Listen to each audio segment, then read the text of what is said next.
Ah, Hello, good morning sa ating mga kababayan sa lahat po ng nasa ibang ibayo ng karagatan.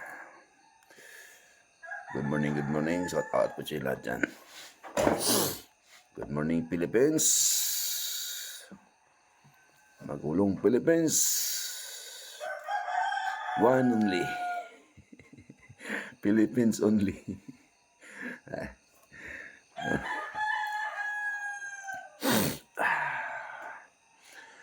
Itong nalaganap ngayon na gaguluhan sa ating bansa.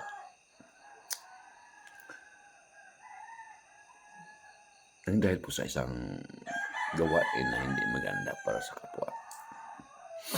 Isang gawain na pangsariling interes. Kaya hindi natin masisisi ang maraming Pilipino na sumama sa mga kilos protesta dahil sa mga tiwaling opisyal na noon pa man naghahari na sila sa larangan ng pag-aabuso sa kanilang mga tungkulin bilang isang tagapaglingkod ng sambayan ng Pilipino.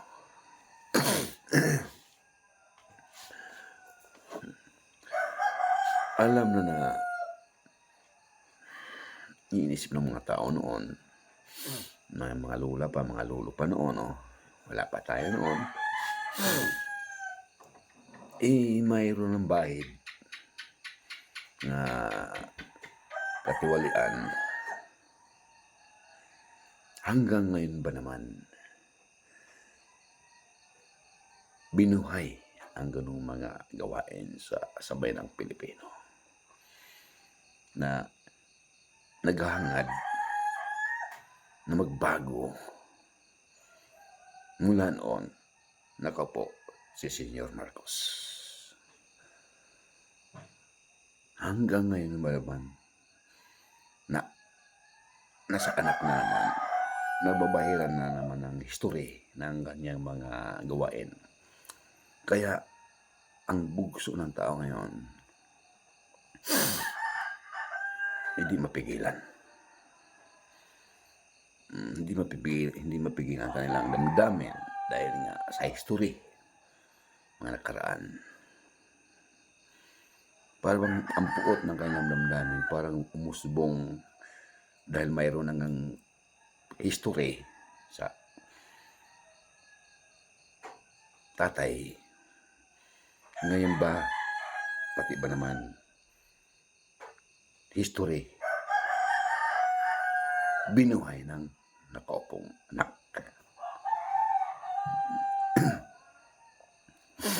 Tayo magkape muna.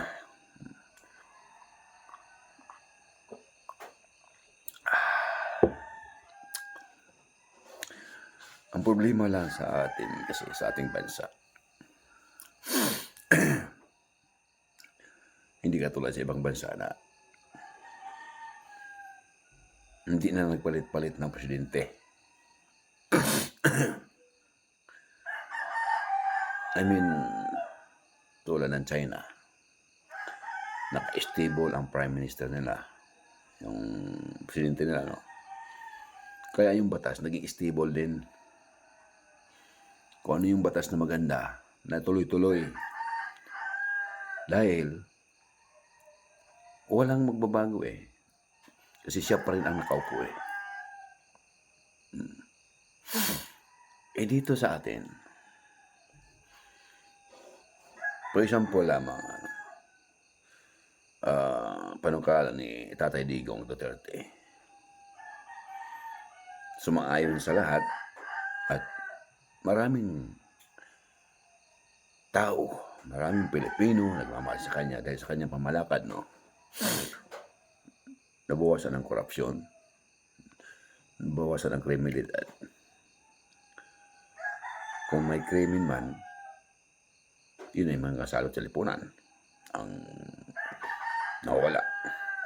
Hmm? Nabawasan ng drugs syndicate. Hindi pa nga siya nanalo. Alam na lang na tumakbo siya. Kasi pagtakasan na ang mga ibang nating mga gumagawa ng hindi maganda sa bansa. No? Umuwi na sa kanyang bansa. Kanya-kanyang takasan na nung alam ng tatakbo siya pagka-presidente.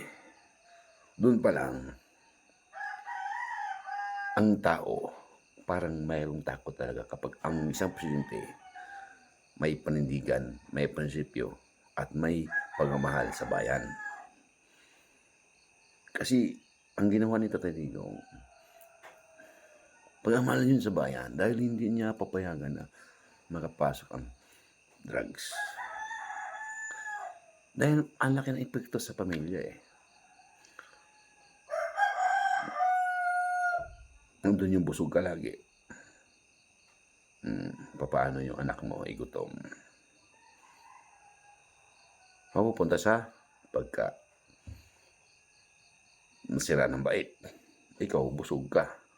Kasi gumaganon ka. Paano yung anak mo? Piling mo rin busog. Dahil ang pera na itustos sa iyong pamilya, ginagamit mo sa pang-ana-ana, pag ganyan. So, kawawa ang pamilya mo. Now,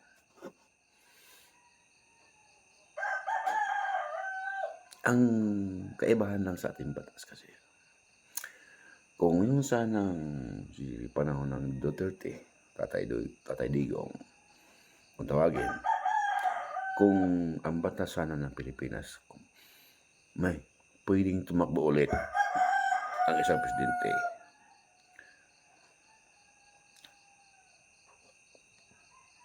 ang taong bayan na ang magdesisyon kung manalo siya ulit o hindi. Ganun dapat ang gawing batas at ipanukalang batas na hindi na 6 years, kung hanggang saan yung gusto ng tao.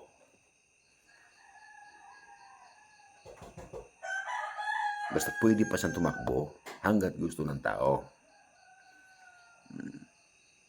Kasi kung ayaw naman ng tao, hindi ka naman nanalo eh. At gaano ka pagkagaling eh. Ang problema yung termino ng presidente. Isa lang.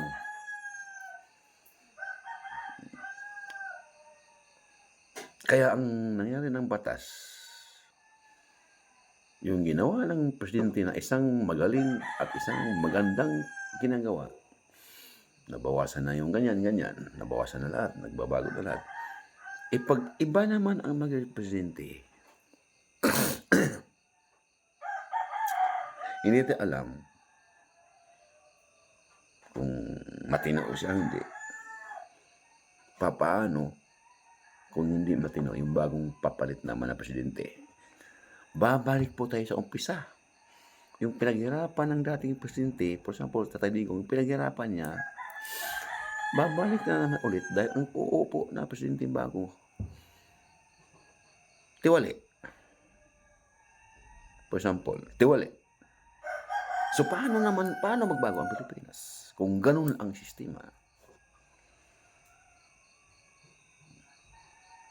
Walang pagbabago ang Pilipinas pag ganun at pag hindi baguhin ang sistema at batas ng sa larangan ng eleksyon o sa larangan ng politics, wala pong mangyayari. Hindi po natin maasahan at hindi po tayo aasa na magbago ang Pilipinas pag hindi baguhin ang batas.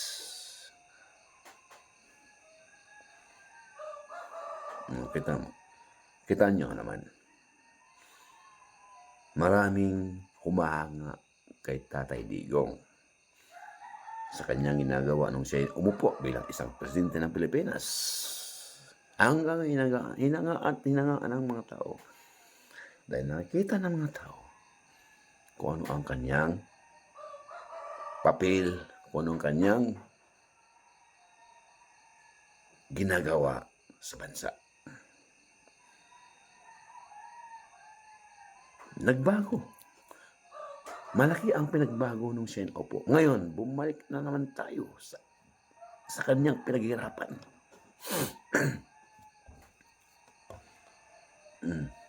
Nagbalik umpisa na naman tayo. Na imbes na ginawa ni Tatay Digong ang lahat, ang kanyang makakaya, ito na naman tayo ngayon. Bumalik na naman tayo sa umpisa. Sa kanyang pinaglaban. Kung ano yung pinaglaban ni Tatay Digong noong umpisa, ngayon bumalik na naman tayo sa umpisa. Kaya dumami na naman ang droga. Dumami na ang korupsyon. At sipagtaasan ang presyo ng mga bilihin. Dumami ang walang trabaho.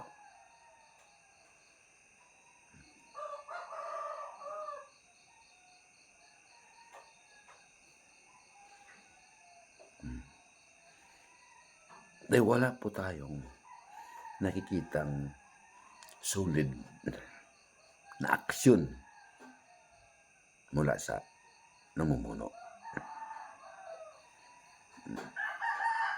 Ang nakikita ng mga tao, yung korupsyon, yung drugs. Kaya,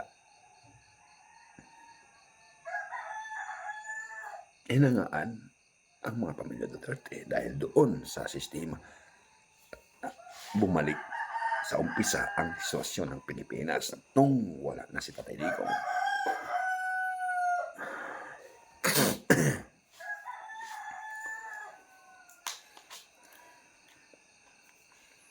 Pero dapat, kung pinagpatuloy lang sana ni Bongbong Marcos yun, ni Presidente Bongbong Marcos, kung pinagpatuloy lang niya yung ginagawa ni Duterte, I'm sure, hahangaan din siya ng tao.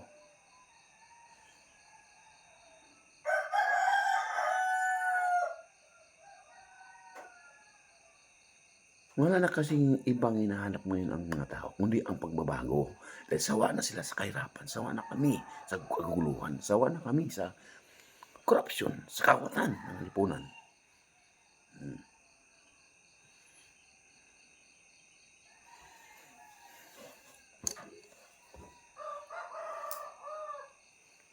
Kaya yung mga nagaganap mo yun sa mga nangyayari sa Manila o sa ibang lugar ng buong bansa, ay hindi natin sila masisisi.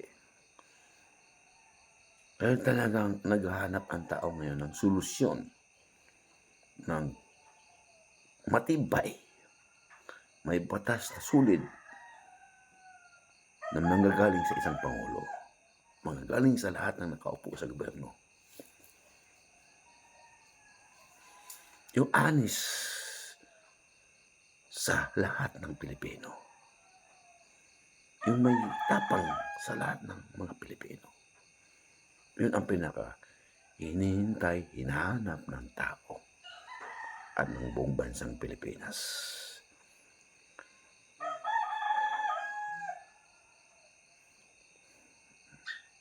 Shout out po sa lahat ng mga followers ng Chris MTV sa YouTube channel natin. Luzon, Visayas at Mindanao. Maging nasa iba yung dagat, sa karagatan, sa ibang bansa, no? Shout out po sa lahat dyan. Chris MTV po, huwag pong kalimutan i-follow at mag-subscribe sa YouTube channel natin, Chris MTV. Maraming po salamat sa inyo lahat at God bless. Good morning po sa Pilipinas sa araw ng linggo. God bless lahat. Bye-bye.